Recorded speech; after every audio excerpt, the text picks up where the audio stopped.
clowns. Welcome to Crimelia Street. I'm Sam. And I'm Tori. And tonight we are going to Canada for this story. Back to Sam's roots, but I think the other side of Canada, maybe? I'm real bad The West with Coast? Nope, same side then. Oh, okay. Cool. BC, Vancouver. Okay, yeah. Are those your The parts? West Coaster. No, yeah, those are not my old stomping grounds. I'm on the East Coast, Toronto side. Yeah. Gosh, I cannot get it together. So Vancouver is the West Coast? Okay, good. Well, that's where we're going. All right. Beautiful city. Do you have any idea what this one might be based on the city? I'm curious. I don't. I'm excited, though. So this one is very well known. It's one that really intrigued me when I first started getting into true crime. And it is Robert Pickton, the pig farmer. Have you heard of it? I think I have, but I'm not all the deets, just the basic stuff. Mm-hmm. It's brutal. It's pretty terribly awful. So this is a story that takes place in Canada near Vancouver. It's a story of a marginalized community being overlooked. Never heard that story before. Most of the victims were sex workers and did have drug addictions. So unfortunately, the police took way too fucking long to give any credit to like what was going on. Had they taken action sooner, many people's lives could have been saved. And not even just the police, like had some of the people who knew what was going on to like come out sooner, a lot of women would have been saved. So it's just like super tragic the way that everything played out. So the Picktons, they lived in Port Coquitlam, it's near Vancouver. They owned a pig farm. They were very unhygienic people. The area that they lived in, like the Picktons were at the bottom of this hill, and up at the top of the hill was this kind of mental health facility. And so a lot of doctors lived in the area, and the doctors' children went to school with the farmers who lived like lower down on the hill. But even amongst the farmers, the Pickton children were teased for being the most unhygienic children. The whole family was just really gross, honestly. They would just let pigs in the house, feces everywhere. It was a bit of a mess over there. Interesting. This did end up being Canada's most expensive homicide investigation. I'm pretty sure still to date. Wow. Yikes. Most of my information came from the book called On the Farm by Stevie Cameron, and then also the podcast Rotten Mango by Stephanie Sue, which is a true crime podcast. And I think she got most of her information from the book as well. So we'll just kind of jump right in. February 23rd, 1995, someone finds a skull in a slough, which is like a creek. This person didn't love cops and was nervous to call the cops initially. Plus, he had shopping and bingo to get to that night. So, as one priorities.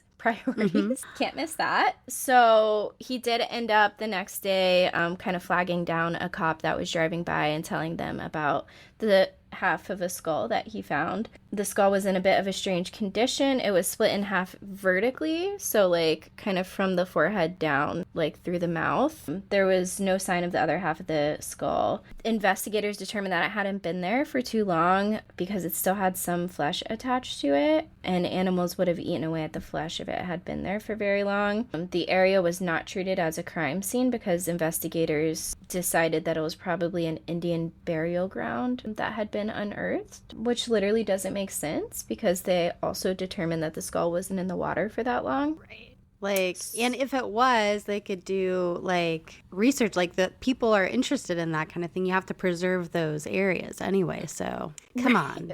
Actually, that's a great point. Right. An RCMP investigator in Vancouver, he looked at the skull and said that it had looked as if it had been cut in half with an electric saw, and he thought that it was a murder victim. Forensic pathologist James Ferris also looked at the skull, determined it was from a woman in her mid-20s. She had died between 12 and 24 months earlier, so probably not a Native American burial. He was sure that the skull had been in the water for only a couple of weeks because there was something called adipose sear present on the skull, which is it's kind of like a fatty like wax almost that will develop on remains if they're in like moist, like cold, damp ground. So it couldn't have been in the water. It had to have been buried or in a cellar or something like that. And then there was also still like flesh on it that the animals hadn't eaten away at. The investigators were sure that they would eventually find more body pieces. The skull they determined had been cut by someone who knew how to cut through bones, but not a medical cut, because it was a very clean cut, but it wasn't like completely even like a medical cut would have been.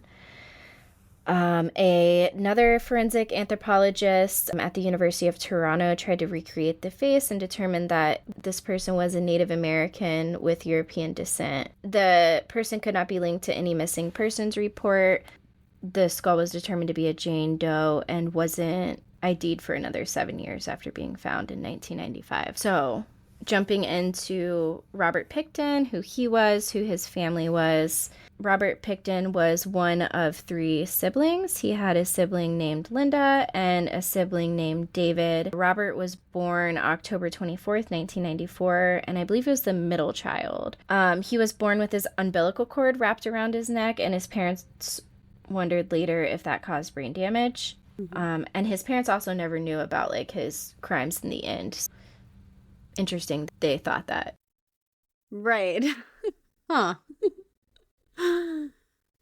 Interesting tidbit. But he did have a great memory. They grew up, it was strange because they did have a lot of money and a lot of assets, but they lived very poorly still. He lifted up he remembers lifting up the floorboard as a child to get water from the spring under his house, because they had no running water in the house. The family home was gross. Animals were in and out of it. Feces were everywhere. The kids had to do a lot of farm work as children. They always stunk and got called Piggy by the neighbors and locals. Louise, the children's mother, understood the importance for the girl Linda to be socialized, but not for the boys. So the boys would just like go play in the woods and really didn't like develop very good like social habits. Robert had trouble in school. He was held back in 2nd grade, but by his second time through 2nd grade, he was determined to be like average. He wasn't like below level anymore, but he did end up in special education for some reason throughout the rest of his school career. I think he just kind of was stuck in it after 2nd grade. The mother, Louise, was very strange. She always wore rubber boots like in the house all the time. She didn't care for her teeth at all, so she lost them all. And people like could not understand her at all when she was talking. She also lost all of the hair on her head and would just kind of she had like a couple little scrags and just wear like a little handkerchief kind of covering it all. Robert was very attached to his mother, which is a little bit of an interesting detail. I feel like you see that often in serial killer cases.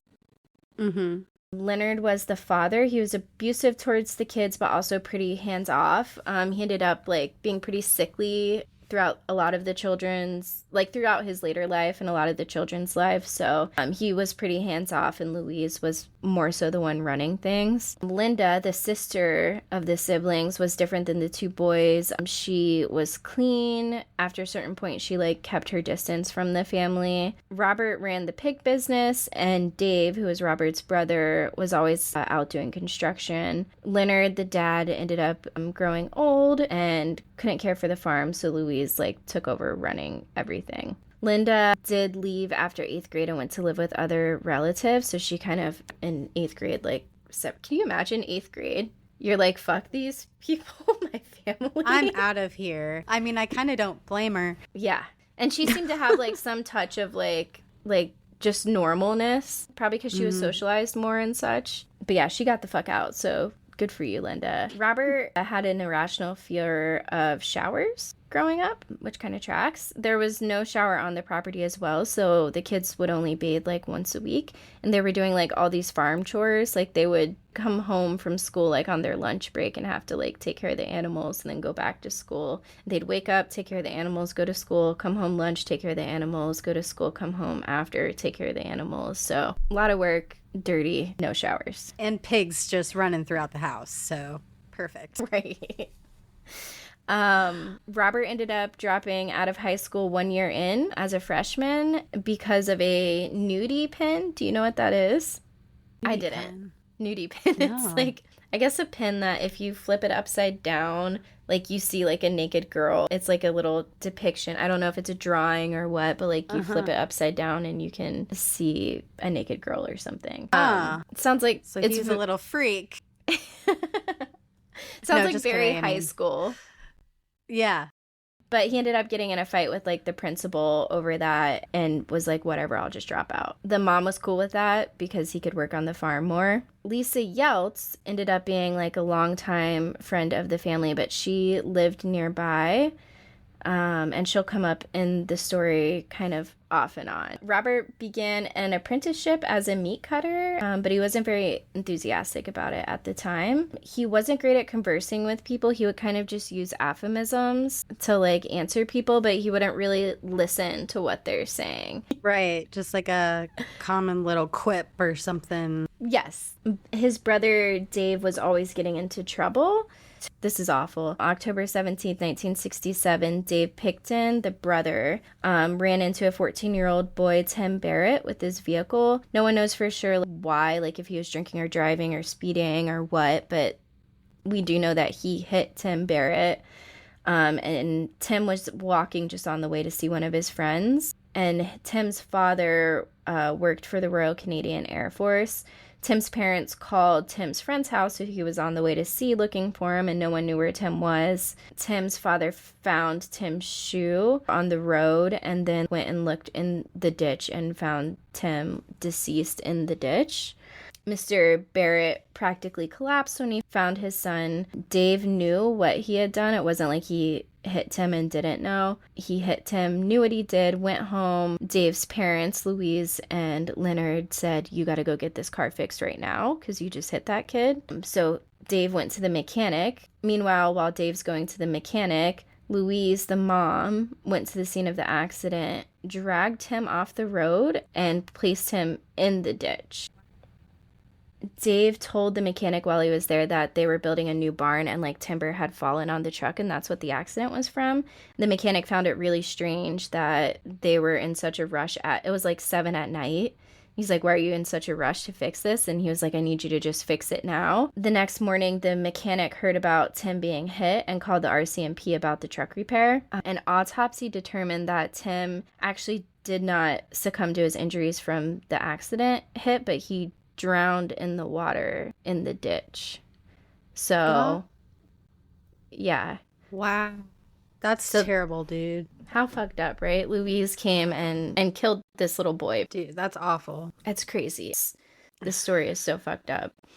Dave ended up being charged in juvenile court, not for murder, not for manslaughter. I don't know the Canadian charges, but nothing like that, nothing similar. He was charged with failing to remain at the scene of an accident on December 19th, 1967. There were rumors about Louise's involvement, but she was never charged and nothing ever came of her actions. He was on indefinite probation and his driver's license was suspended until he was 21. Louise even told one of her son's friends what she did and threatened him that if he ever told anyone, she would kill him as well. Many years later, Robert told Lisa Yeltz, who was like that family friend that I mentioned, and that's how we know what happened now. Dave, the brother, ends up working in construction and demolition and in the topsoil industry, which I guess is like selling soil.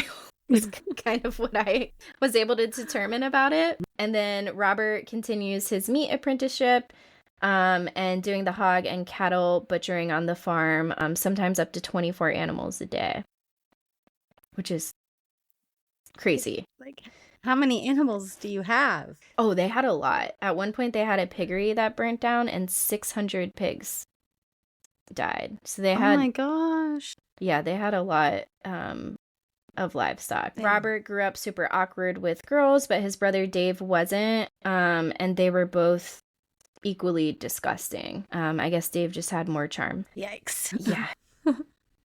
Still stinky though. Still stinky. Like people would say they would like get in one of their cars and like almost throw up. The smell was so bad. Dude, I cannot imagine. Oh my god. Robert enjoyed collecting pen pals. He made a specific pen pal Connie Anderson, who he really was fond of, who lived in Pontiac, Michigan. Robert traveled to America, did like the whole America road trip thing, and went to see her in 1974. It was the first holiday he ever took from the farm. He got drunk for the first and last time ever the night before he left, and he ended up getting engaged to Connie Anderson when he went to see her, but neither would move towards each other, so it ended up fizzling out. He decided to get into horses, and he abandoned his meat cutting apprenticeship, and he really loved his horse Goldie. The apprenticeship he quit when he was only 6 months away from finishing the 7-year apprenticeship, which is kind of crazy. You put 6.5 years in it, like maybe just kind of wrap it up. He didn't want to anymore. He did regret that later, but he just wanted to move back to the farm, but he still needed a job that paid, so he started driving a truck.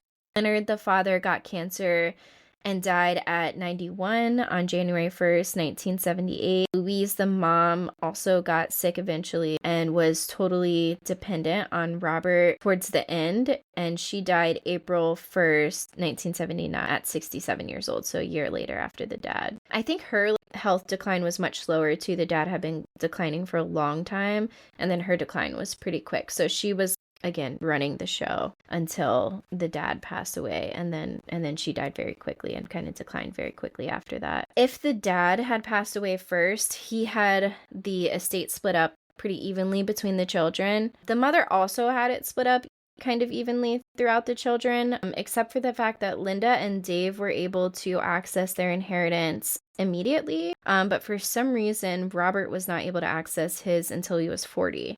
So he was kind of trapped on the farm, and he felt betrayed by his mom because, again, he had this, like, he was very close with this mom. Robert would use Dave's backhoes because he had all this equipment from construction and the topsoil industry. So Robert would use Dave's backhoes and would dig holes to dump unwanted pieces of animals like bone, skin, and scrap meat. There was a girl who used to board her horse on the Pickton farm who came by the Pickton's house just to say hey one time. Like, I think it was after she had been done like boarding, but she was just visiting them. And she walked up on Robert filling a large hole in the back corner of the property. He was kind of like frantically trying to cover up the hole, and he said that he was burying a big pig when she walked up, and she found that kind of odd and frightening. Mm-hmm. Yeah.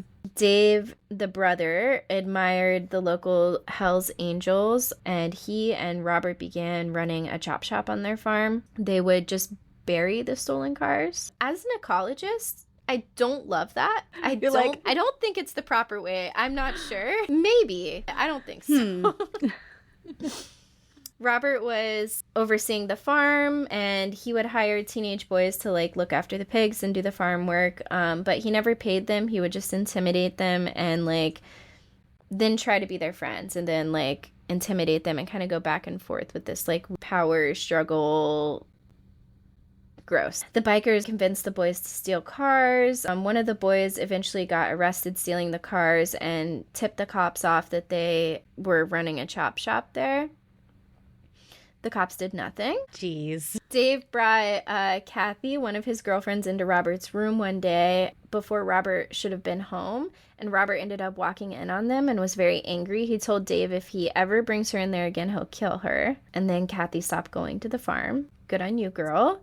Yes. Get the fuck away. Sandy Humany, one of Dave's exes, who previously worked for Dave, returned to work for Dave in 1986, and she drove a gravel truck for Dave. She had to hire a babysitter because she was working such long hours, and they went on some family trip, and then shortly after that, the babysitter disappeared and was never seen again. Dave's current girlfriend, Kathy, reported her disappearance. Wait for it. The cops did nothing. Wow. Mm-hmm. They did not even interview the Picktons. Like, literally where this woman was living. Weird. They did not even go there and interview and be like, oh, hey, have you guys been missing this person? Oh my gosh. Absolutely This is crazy. Yeah.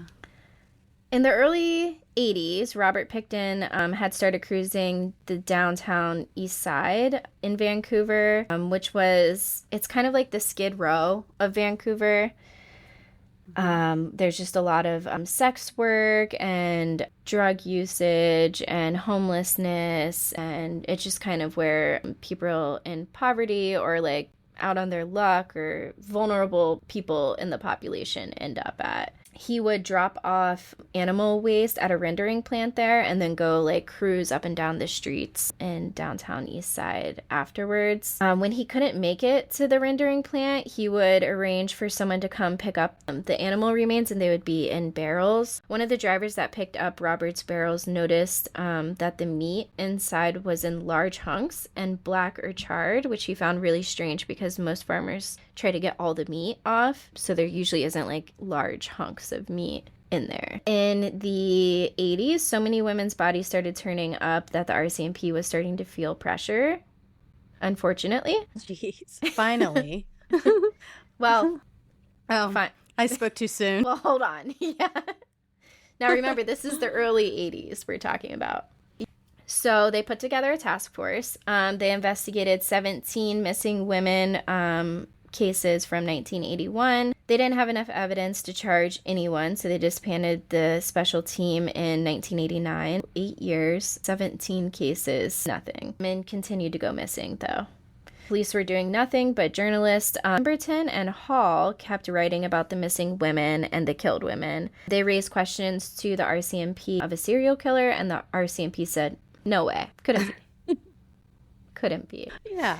They're just on vacation somewhere, you know. Their whole thing throughout this whole case is like, oh, well, these women are just going to work other streets or they're just going somewhere else. But like a lot of these women's families are like, no, they've never not kept in touch with us. That's just crazy that they just didn't care. Like, they're literally not doing their jobs. Like, you would think that they would be all over it because... Like, literally, what are they doing? It's their job. Yeah. Teresa Ann Williams disappeared. She was 15 years old and a mother of 2.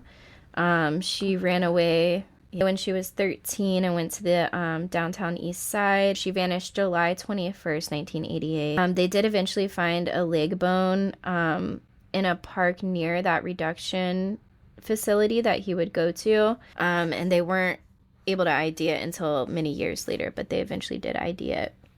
Many women began spotting for each other because they're starting to, get really freaked out that so many women, so many of their friends are just disappearing. And they would report missing people and get license plates and stuff like as women were going away with Tricks or Johns. They would get license plates and car descriptions, which I love that. Like, yeah, doing more work than right? The cops. And they were giving this information to the cops. Oh my gosh. Do you want to know what the cops did with it? Nothing? Yep. There we go. By 1991, so we're a decade later now, the RCMP brought in criminal profilers, which was kind of like a new brand of cop at the time. This profiler that they brought in was one of the most famous profilers and one of the first profilers. They brought him in. He was 100% underappreciated. Here. They didn't like him. They thought that like what he did was a joke. Whereas he was getting all this hype in the US because he was solving cases. So he was like really good at profiling serial killers, but they didn't want to use him. By the 90s, the Pickton farm looked like a dump because they had so many businesses going on. They were doing the chop shop. They were burying cars. They were selling the soil off the land, just like tearing the soil up. It looked like a shit show over there. Dave sold contaminated soil. It had heavy metals and other contaminants from previous fossil fuel burning. And they would just bury diesel trucks on the property.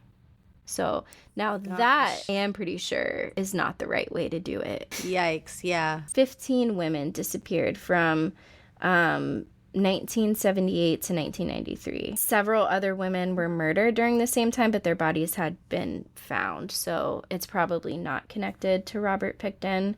But again, so many missing and murdered women, nothing being done. That is, yeah, like how do you just not care? Astonishing. Right. Because they didn't even see them as people, I think. It's so crazy. Right. Like not one person in the entire department. Not one. Well, Yeah, later there were like a couple champions, but the higher ups wouldn't let them do anything pretty much. So, but I don't know if there were any champions at this point. Lee Minor was a prostitute and addict, grew up in a close-knit family. She was a twin. She experimented with drugs in her teens. Her father died of a heart attack in 1975. She fell in love and married a good man and was happy. Her husband suffered from depression, shot himself in their apartment, and died in her arms. So she became a heroin addict after that, which, like, understandable. Oh my gosh. I would Jesus say. Christ. Yeah. She had a little girl who was 2 years old. Aaron and Lee's mother raised the child because she was addicted to drugs at the time. Lee ended up moving to Vancouver to be closer with their daughter in the early 1990s. Drug use had taken over her life. She moved to downtown Eastside and turned into a sex work to support her habit. They didn't hear from her on Christmas, and then February 24th, 1994, Aaron's mother went to Vancouver to look for her. Went to the police and filed a missing persons report. Nothing happened.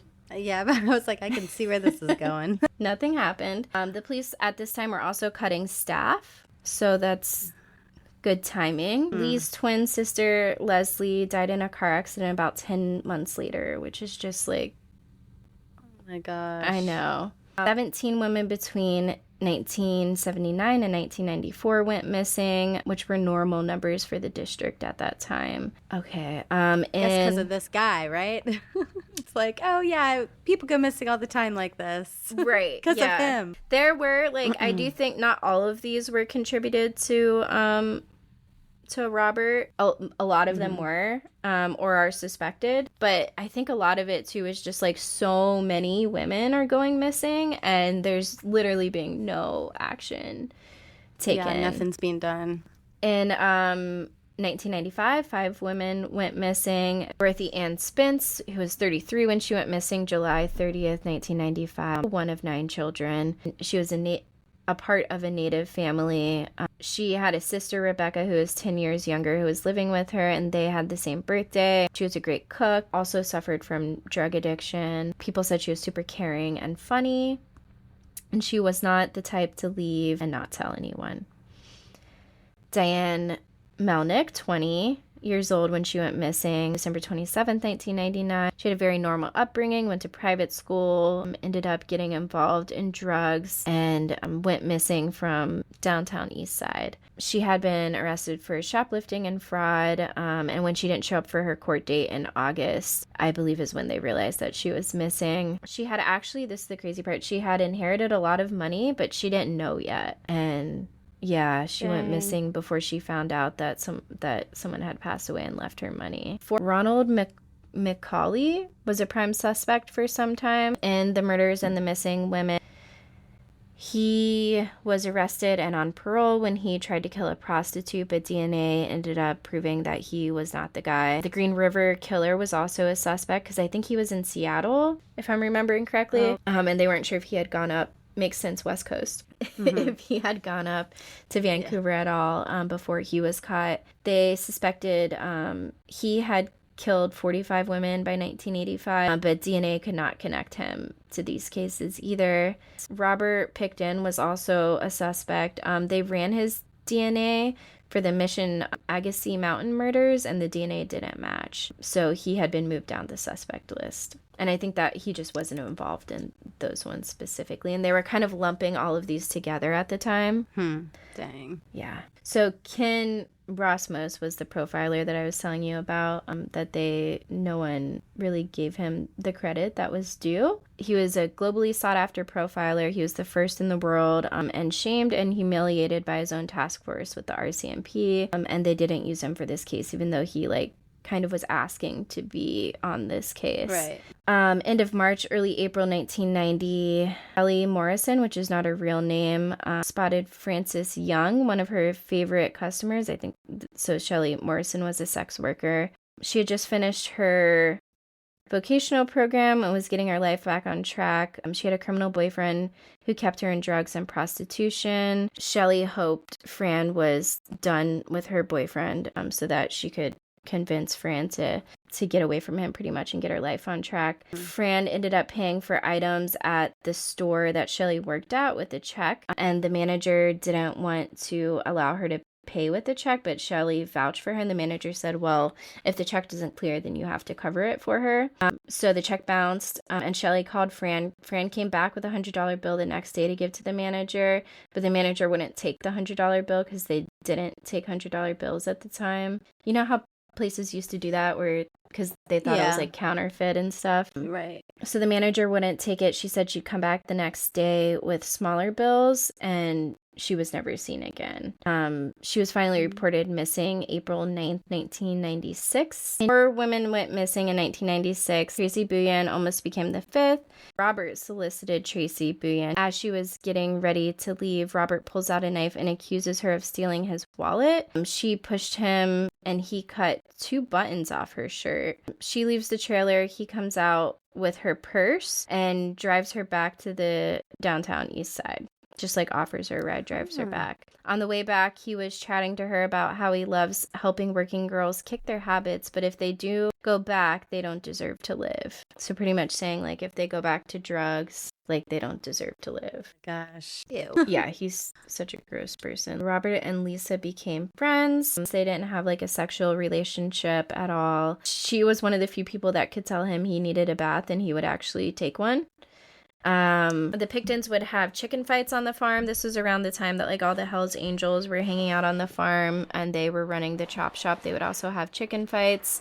Robert wouldn't let the men who were betting talk to the women who were his friends because they were pretty much harassing the women. So he would kind of protect the women who were his friends, which is interesting. Robert and Pat Casanova were slaughtering animals together and they ended up spending a lot of time together. Food inspectors came out to the farm from time to time and would close the farm down for weeks at a time because of sanitation reasons. But then I guess there was like a need for meat and they would just allow them to open back up with like the sanitation measures not quite being met. Robert and Pat Casanova would go to the Astoria Hotel Bar, which is in the downtown East Side. Lisa felt like Robert reminded her of Ed Gein. I can't say. I don't think I would hang out with Ed Gein. Right, yeah, not someone who I thought reminded me of them. Yeah. Like, after knowing what Ed Gein did. Lisa did become uneasy about things, though, about things that Robert and Ed Gein had in common. And then I have in caps here, the real profiler. Right. But the other guy was a real profiler, too. They just wouldn't let him. They ended up having this thing called the Piggy's Palace on the farm, which was a nonprofit, legit nonprofit. And I think it was called like Piggy's Palace Good Times Society was like the official business name. But they built like a dance hall and would just have these crazy like rager parties with the Hells Angels. Lisa Yeltz worked there as a waitress and complained that Dave wouldn't pay her enough. Piggy's Palace? Good Times Society. Piggy's Good Times Society. All right. Janie Henry went missing June 28th, 1997. In 1997, Marie Laura Lalaverte, 48 years old, Native woman. It's crazy, like, the age doesn't seem to be a thing for him at all. He goes from, like, 15 to 48, I mean, all over the board with age. She went missing New Year's Day, 1997. She wasn't reported missing until March 8th, 2002. There's very little information known about her. Stephanie Lane, 10 days later, disappeared near East Hastings Street, which is in downtown East Side. She was 20 years old, part Native, part Black. People said she was beautiful. She was an excellent student, but fell in with a bad crowd. January 11th, 1997, she used a calling card to make a call, and she was never heard from again after that. The mom searched for her daughter in the downtown East Side, never with any luck. February 14th, 1997, same day that they had the women of the downtown East Side started doing this march for the missing women every Valentine's Day. So this same day, as the annual march was going on, Sharon Evelyn Ward went missing. She was a tiny white woman with an elfin face, is how people described her, which it just sounds adorable. Yeah. She was 29 years old. Her mother was the last person she had contact with, and she left a message and a phone number for her mom, and said she needed to speak with her mom and it was important. The mom tried the phone number multiple times over the next few days, but there was no answer.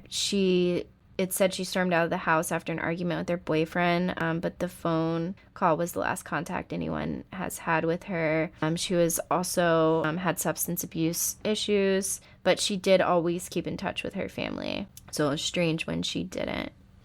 Sarah Ellis was seen for the last time in March 1997. She had a best friend, Maggie Giselle. She was 25 years at the time. She lived in the Vernon Rooms, which a lot of these women lived at. It was an apartment complex on, I want to say it was on East Hastings Streets, but it was definitely in the downtown Eastside. Maggie, her best friend, started doing drugs at 14 and being pimped, but she had recently broke her addiction and had gotten clean and was trying to help Kara do the same. Kara worked as a prostitute since she was 13 years old, but never lost touch with her family. She kept everyone laughing and loved to play with the kids in the family. She disappeared March 10th, 1997. Her family reported her missing August 1997 because they didn't realize for some time that she was missing. It was Kara's brother's wife who reported Kara missing. She spoke with the officers for about an hour at the station as they interviewed her while they were seemingly making up a missing persons report. But they never filed the report or did anything with this information. Their excuse was because she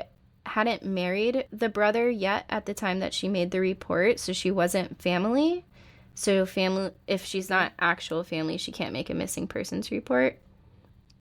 But it's like, why sit down with her and talk to her for an hour? Right. Like, y'all fumbled. Yeah, that's so frustrating. I have in all caps here, what in the actual fuck? Appropriate, yeah, you, yeah. Exactly. My thoughts. Mm-hmm. Sandra Gail Ringwald was 30 years old when she went missing. Her drug habit cost about $200 a day, so she had to work very hard to support it. Her kind of calling card was she would steal cigarettes from cars that were delivering them to stores and then go and sell them to the stores herself. She was on a methadone program because she did want to get clean and she was trying to, but it wasn't helping her at the time stop her addiction. She had 2 children, 8 and 6 years old at the time she went missing. She wanted to be a part of her children's life, which is why she was doing the methadone program. She was picked up in a red Chevy truck and propositioned by Robert for oral sex. She said $40. He said, I'll make it $100 if you come to my place and I'll have you back by 4. She saw a butcher knife on the kitchen table as they were walking into his place. They had sexual intercourse for about 5 minutes. And it's Okay. And it is noted that there was nothing unusual about it, which to me says nothing special. Right. Nothing remarkable. She put her clothes on and asked to use the phone. Robert didn't want her to use the phone. She came out.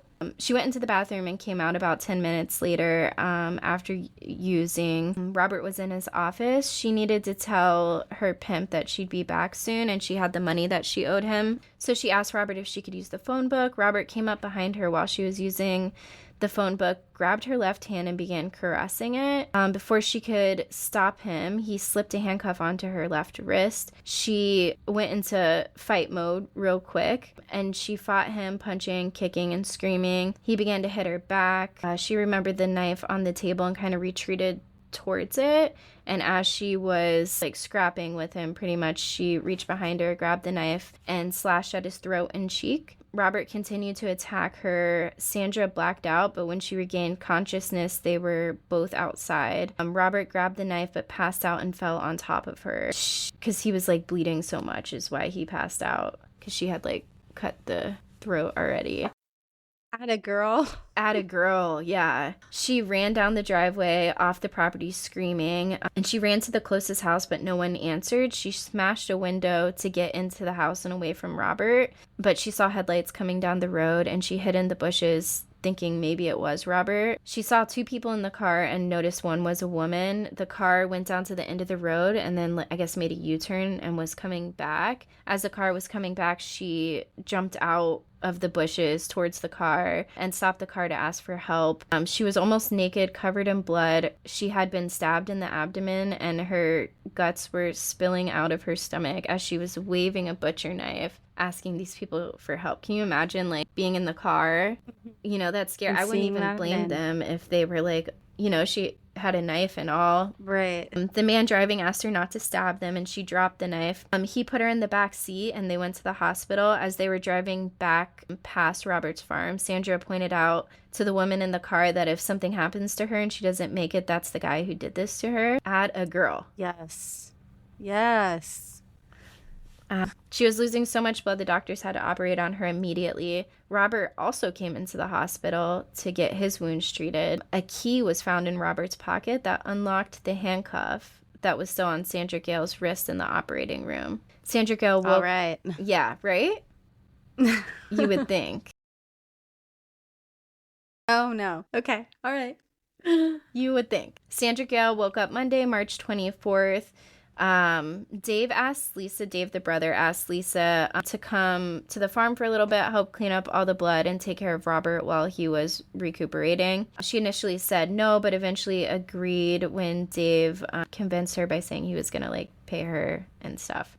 He told her Robert had just been stabbed by some hooker. When she arrived, Robert told her a different story, that Sandra had tried to steal his money and stabbed him. Dave never ended up paying her for looking after Robert. Robert was begging Lisa to tell him where Sandra lived too so he could finish the job.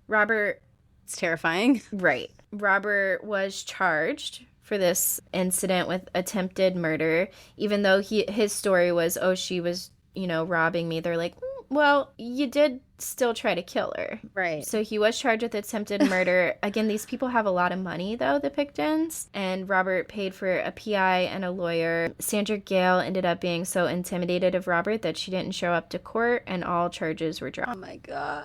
Say it ain't so. Mm-hmm. Oh. It's crazy because here in the U.S., you can't drop criminal charge. Like, it's not the person who's charging you. It's, like, the state or the government. The state, yeah. So it's not like the person can drop it. But I guess it's different in Canada. Yeah, I had no idea. Yeah, that's why. I wonder if it might be different now, too. They may have changed that. Sandra was friends with all the other... This is one good thing that came of this, at least. Sandra was friends with all the working women in the downtown Eastside. So most of the women started to avoid Robert because she had spread what had happened to her, and I'm sure people can see that she's recovering too. Robert started paying other women and his brother to convince women from the downtown East Side to come to the Pickton farm. Sherry Irving was brought to the Pickton farm by Dave, who Robert offered a finder's fee to, so he started like paying people to bring these women to the farm. Sherry was never seen again after that. Sarah DeVries also went missing. After she went missing, they read her journal as part of the investigation, and she had been writing about the missing women. She was actually like a really eloquent poet. She said in the journal, "Am I next?" And she did end up becoming one of Robert's victims. So it's just so tragic. Like chilling. Yeah. Wayne Lang, who was one of Sarah DeVries' customers, had also like fallen in love with her, and he started a tip line and put up posters to find her when she went missing. Someone named Bill calls Wayne and said that the police wouldn't listen to him, but he tells Wayne that there's piles of women's clothing and stuff in Robert's trailer and all around the farm. He has an industrial meats grinder. He says that he was friends with Lisa, and this is where he's getting all the information, and that Lisa said she had a gut feeling that Robert is where the missing women were going. Bill Hillcox was his name, and he did go to the police. The police talked to him, but I guess he wasn't super credible because he had a substance abuse issue as well. He didn't have like the timing of everything laid out really well. So the police were like, well, we'll just go to Lisa. So they did go straight to Lisa, and Lisa lied and said that Bill Hillcox was lying. Lisa. And she said because she doesn't trust Damn you. police. Which, it's like, okay, like, we kind of get it. but this is like this is women are dying. Right. The police talked to Lisa. Lisa said that he's lying. The police didn't have a witness, so they couldn't search. Sarah's family started telling people the rumors about Robert because they heard it from Wayne, who heard it from Bill Hillcock. So pretty much this started spreading through the community, and more pressure was being put on law enforcement. Vancouver police did not want to work with other law enforcement agencies who were reaching out and trying to coordinate and work with them. They said, no, it's our jurisdiction. We'll take care of it. There is no serial killer. And this is when there were some like champions like lower down in the Vancouver Police Department like fighting to bring other agencies in and stuff, and the higher ups said, we don't need to. Oh my God. So Andy Bellwood worked on the Pickton farm. I think he had gotten out of prison, and Robert offered him some odd jobs on the farm. Robert and Andy became quick friends, and one night they were hanging out, and Robert says they should get a hooker. Andy declines. Robert goes on to tell Andy what he does with hookers, and he told Andy that he picks them up by telling them he has drugs and money, and then he stands up, goes to the bed, and starts demonstrating on the bed what he does with hookers. And he's demonstrating like a doggy style sex position, and he's pretending to caress like an imaginary woman on her back and like her hair and stuff. And then he grabs this imaginary woman's left arm, pulls out handcuffs, and like puts the handcuff on this imaginary arm, then grabs the other one and does the same. Then he proceeds to demonstrate him strangling the woman as he says, "That's a good girl. Things are going to be okay." Yeah. He tells Andy that he takes them out to the barn, cuts them like his livestock, and feeds parts of them to the pigs. And then he takes the rest to the rendering plant. Andy was freaked out. Andy's like, I'm not into all that. He didn't even want to get a hooker, as Robert calls them. A few days later, Robert had Andy beat up, like to near death. And Andy asked, like, it was some of Robert's friends who were beating him up. And he's like, why are you guys doing this? And they told him because Robert said he was stealing his tools. So it seems like he realized he probably shouldn't have told someone else this and was trying to scare Andy into not saying anything. Yeah. Andy leaves the farm. He said he didn't realize Robert was an actual serial killer. And he did not go to the cops, but he got out of there. Lynn Ellingson had a substance abuse issue and started living on the farm. She would do some of the office work for Robert, and she was getting paid well for it, so which is why she stuck around. Robert brought Lynn with him to like lure sex workers, and at first she was hesitant, but then he used her drug addiction against her and offered to like buy her drugs for helping him lure women. And the sex workers were a lot more comfortable with a woman being in the car, and they would even ask Lynn, like, are you gonna be there? And she's like, yeah, I live at the farm, I'll be there too. So they felt more comfortable, and would come along with Lynn there. Robert got a particular woman to come home with him, and all three of them were hanging out for a little bit, and then Robert and the sex worker go into his room, and Lynn went into her own room and started using. A while later, Lynn thinks she hears a scream, and she walks towards Robert's room, but no one's in there. But as she's walking back to her own room, she sees a light in the slaughterhouse on in the middle of the night, which is odd because Robert's usually not out there in the middle of the night. So she goes to check it out. When she enters, she sees a woman hanging from the hook that he would hang the pigs from, and he was draining blood from her, also like he would the livestock. Robert catches Lynn standing there, makes her stand there and watch as the woman gets bled out, and then tells her if she ever says anything, she'll be right there beside the woman. God. It's like Jesus it's an Christ, absolute dude. horror movie. Yeah, that's exactly what I'm like picturing.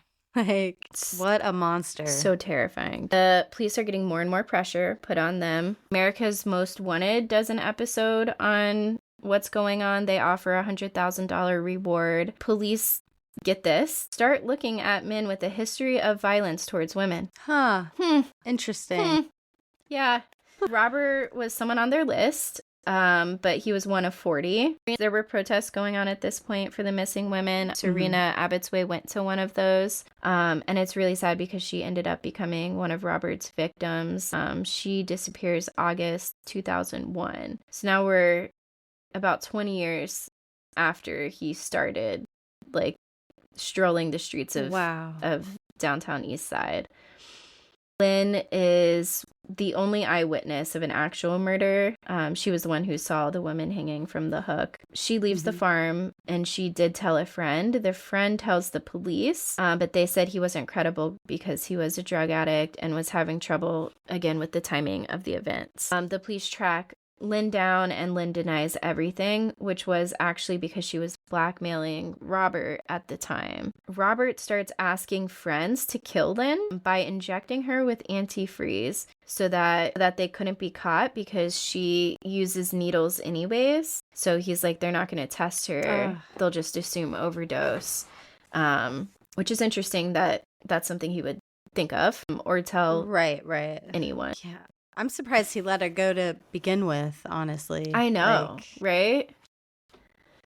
It's crazy. And then even as she's like blackmailing him too. Maybe she was too close to him. Yeah. Or he just got like, he's getting too cocky and comfortable because he let Andy go and now her. I do feel like he's slipping at this point, and he even says that once he is arrested. Yeah. The people he was asking to kill her refused, thank goodness.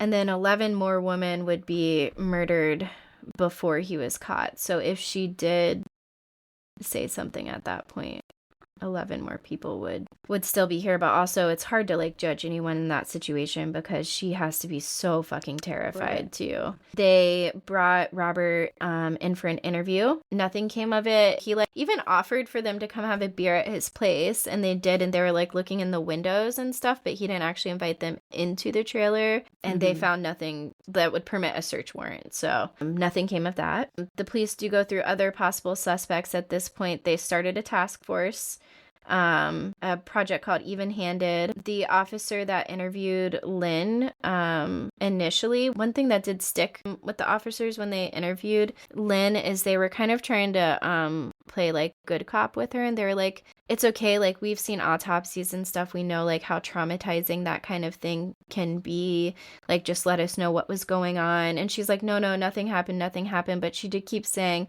it was also yellow and gross, and they thought that was very strange for her to say because I guess like the fatty substance out of a body is yellow and gross, but it's not really something someone would say unless they saw it. So this particular this particular officer, it was like really sticking with him. He wasn't even working on this case anymore, but like off duty he went and like wanted to talk to Robert and do an interview with him, and Robert just told him that all these women are blackmailing him to get drugs, and everything they're saying is not true.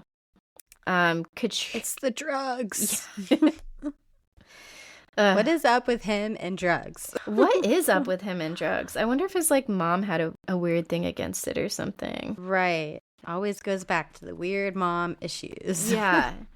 Katrina Murphy was hitchhiking after visiting her husband in prison. Robert picked her up, and she told Robert that her husband was in prison, and he said, oh, well, your husband won't miss you then. She, at this point, kind of got freaked out by that, for good reason, and she realized that there were no handles on the inside of the door to get out of the vehicle. They had like a predetermined spot where he was going to drop her off, and as they got there, he sped past it. She reaches into her purse, pulls out a pencil, and stabs him.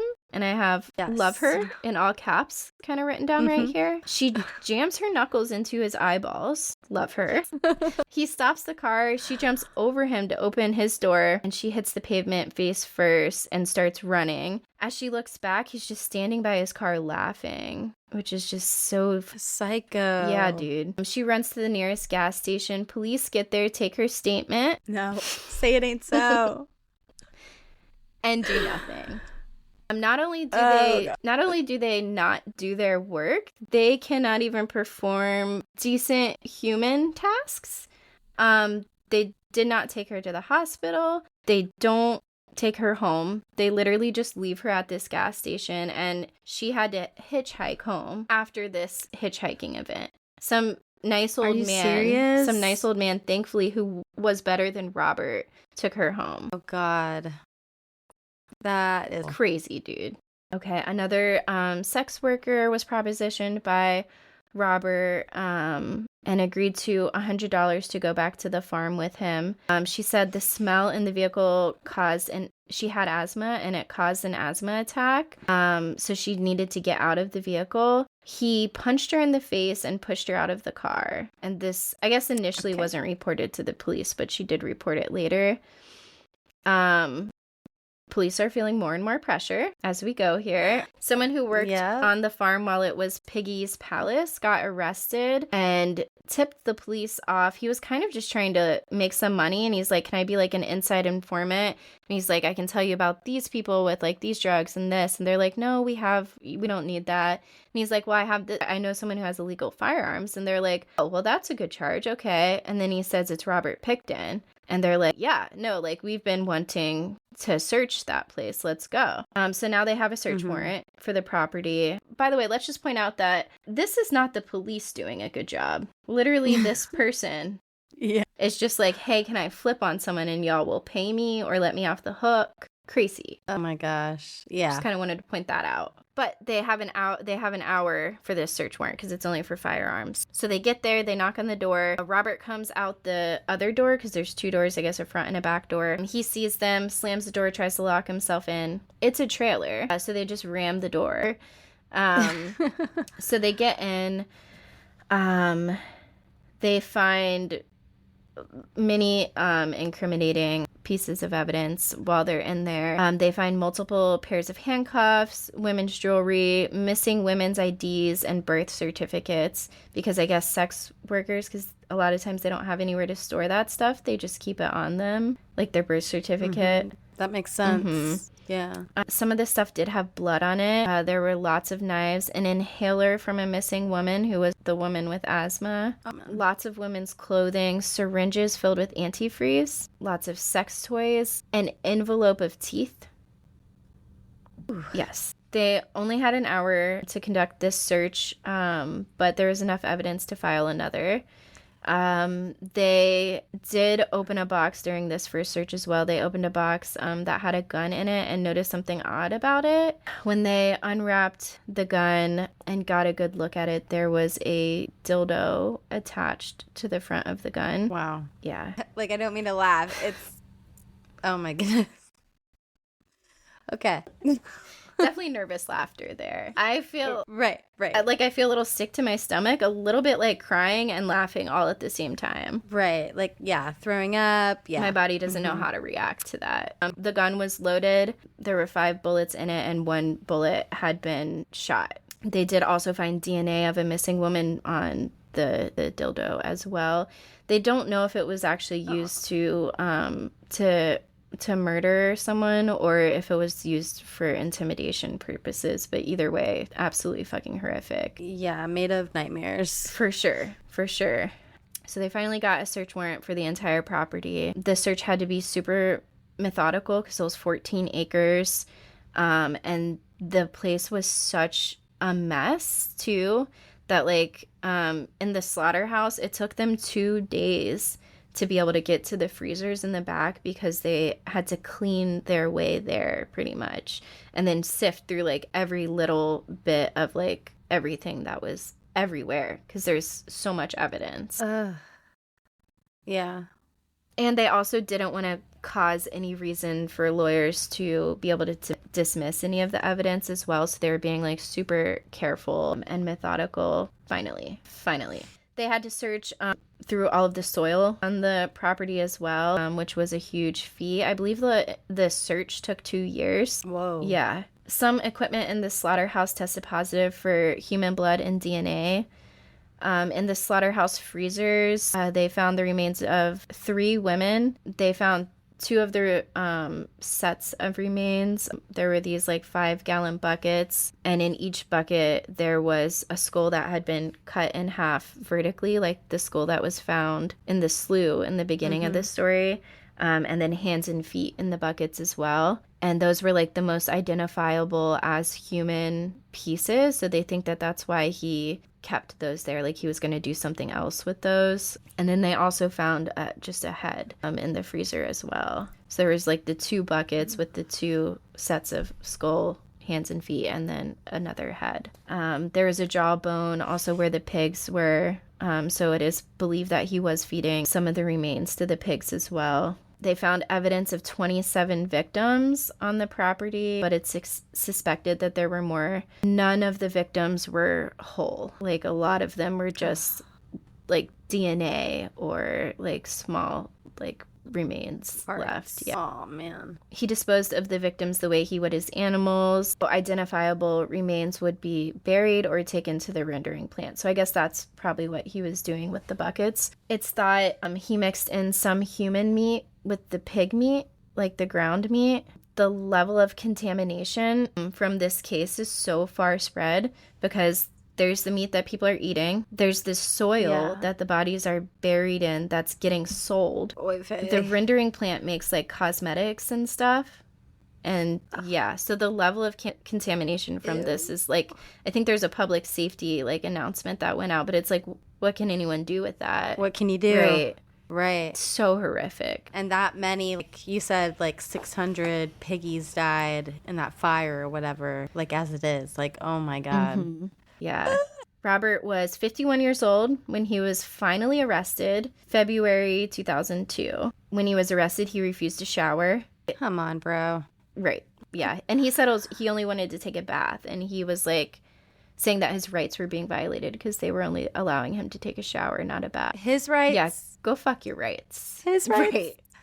Right. They did have interviews with him, but he wasn't giving anything up in the interviews. So they put a cell plant in his cell. So an undercover cop, like as a cellmate. He befriended Robert by like hyping him up pretty much and just being like, oh, you're so fucking cool. You killed all those people, you know, just feeding his ego pretty much. Yeah. And you can actually find this like confession on YouTube. But Robert does end up confessing to the cell plant. The cell plant like asks him how many, and Robert like motions with his hands like a 5-0, and the cell plant's like, oh, like 5, and he's like, no, 5-0, and the guy's like 50. Like I don't think that they were suspecting that many at all. Wow. And Robert told him that he disposed of the bodies at the rendering plant and that towards the end he got too sloppy, but he really wanted to make it an even 50. He said if he goes down, this I thought was very interesting, to the cell plant, he said, if I go down, I'm taking 15 others with me. Ooh, that's creepy. Yeah, so there's other people, it sounds like, who were also involved in at least some of these.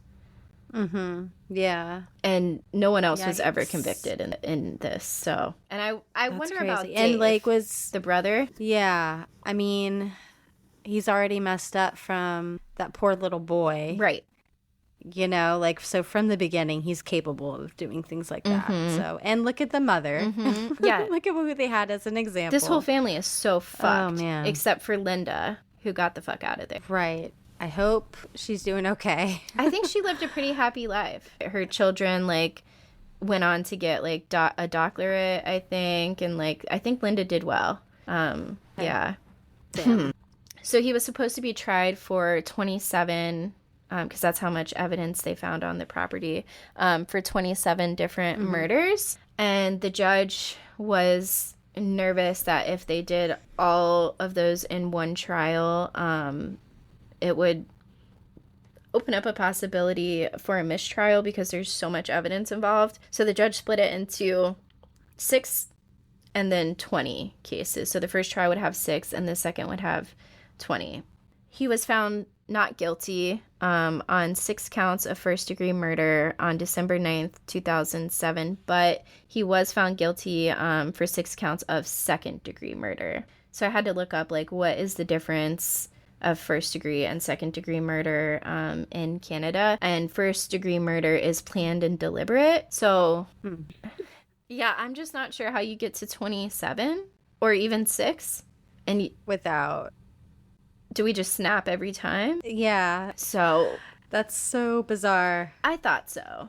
But he was sentenced December 11th. He was sentenced to 25 years, which is life in Canada, or at least it was at the time. The sentences do not like build up on each other. They're not cumulative. So like 25 years was the max that he could get, with no possibility of parole. And then I have just a list of the victims that I just kind of want to read off real quick. And it's not like all the descriptions, it's just their names. The 6 that he was actually convicted for was Serena Abbotsway, Mona Lee Wilson, Andrea Jonesbury, Brenda Ann Wolfe, Georgia Faith Papin, and Marnie Lee Ann Frey. And then the other ones that they found DNA for, but I don't think he was ever convicted of. He was just suspected, which I don't understand how that makes sense. And I'm also not sure why they never tried him for the additional 20. Right. But the names of those women were Jacqueline Michelle McDonnell, Diane Rosemary Rock, Heather Kathleen Bottomley, Jennifer Lynn Ferminger, Helen May Hallmark, Patricia Rose Johnson, Heather Gabriel Chenook, Tanya Hulk, Sherry Lee Irving, Igna Monique Hall, Tiffany Louise Drew, Sarah Jean DeVries, Cynthia Felix, Angela Rebecca Jardine, Diane Melnick, Jane Doe, Deborah Lynn Jones, Wendy Crawford, Carrie Lynn Koski, Andrea Faye Borhaven, and Cara Louise Ellis. But wow. That's crazy. Yeah, that one was a doozy. Over all those years. I know. 20 years, Yeah. 2 years of a search on the property. Wow. And It's just so crazy to think like we were like alive during most of this time, and it's just like while we were living our lives, these women were going missing, and like it's just so crazy. I don't know. yeah, I know. Yeah, I didn't even think about it like that. Yeah. So is he alive or did he die? He very recently died. He died May 31st, 2024. Let's see. And I'm assuming. Whoa. Yeah, I know, right? He just died. Pickton was attacked by another prisoner. There we go. Martin Charest. Some kind of karma. He speared Pickton in the head with a broken broom-like handle. Pickton was airlifted to a hospital and put on life support. He died at the hospital from complications. Well, thank God he never got out.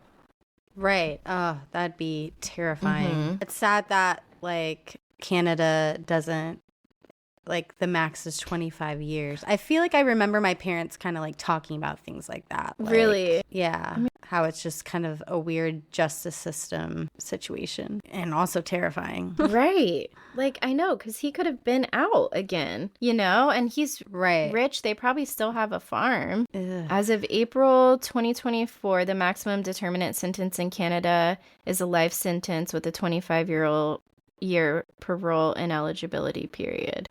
So yeah, it's still 25 years. That's wild, dude. Damn. Y'all need to get that, not Yeah, you specifically, for sure. but Canada needs to get that together. My goodness. I don't like that. Yeah. Well, I am glad he is no longer with us. Yeah, rot in peace. Very disrespectfully, the utmost disrespect. To the highest degree. Man. Yeah, for sure. I also just keep thinking about that. Was it Sarah's diary who wrote like Am I Next? Oh, yeah. Sarah DeVries, yeah. That's just so... Ooh. I know. And she had It's crazy. written a lot about the missing women, too, in her diary. Damn. Yeah, so chilling. And that's what those women were living with, too, like wondering, am I going to be next? Because no one was doing shit to help them. It's so crazy. It's like they're still humans. Yeah. Jeez. Well, that was an enthralling story, though. My goodness. I mean, we can do some Swiftie Little stuff. uplifting stuff. What do we got on this Swiftie Yeah, docket? I'm down for that. Well, I did want to talk about the whole piano glitch situation. Okay. Because there's been certain times that the piano has glitched. Is it like when the when she would like mess up the lyrics to the surprise songs, but you could tell like she didn't actually mess it up. Right. Like, because the piano itself is like a keyboard and like a piano shell. Right. And the first time something happened, the piano started playing by itself. And she's like, oh my gosh, this thing is haunted. And that was right before she announced Speak Now, Taylor's version. Wait, I remember that. Yeah, okay. She's right. like, do you guys hear that? I believe it. Yeah, and it was like playing. She's like, oh my gosh, is this thing haunted or something? And like people didn't really catch that it might be a little Easter egg for the soon to be release or announcement actually of Speak Now, Taylor's version, right? And then the next time I have remembered it happening it was either in Sydney or Melbourne, right before Tortured Poets was released, and we didn't know what the vibe was. And remember, she was like playing, and it was a synth sound, and it was like the beginning of Fortnite. It was like the beginning notes of Fortnite, and it's like a synth sound. Oh my god! Yeah, and then this past weekend, was it Reputation? When she's wearing the blue surprise song dress, which she wears. It's like I feel like it's a callback to the Look What You Made Me Do music video when she's a zombie in the very beginning, which is also the dress from the Out of the Woods music video from 1989. But you hear her, like, her piano isn't working or something, because she starts to sing Getaway Car, which is Reputation. And a tech comes right up on the stage, and they're kind of like doing some stuff, but what are they really doing? And like they open the lid and you hear this like hiss sound, which sounds exactly like the intro to Reputation on the Eras tour. You know what I mean? But there's a lot of debate online about this because some people are like, you guys, not everything's an Easter egg. That was just her laughing into the mic. And it's like, well, no, they haven't been in this long enough. They just don't know. Clearly. But I don't know. It's like whenever the piano malfunctions like that, it's like always been a hint to what's next. So, and I don't know, man. I believe that she's going to get the recordings done before the Eras tour's over. And for sure. So we've got to be getting an announcement soon, yeah. I think. Did I say re-recording? So. That's what I meant to say. Yeah.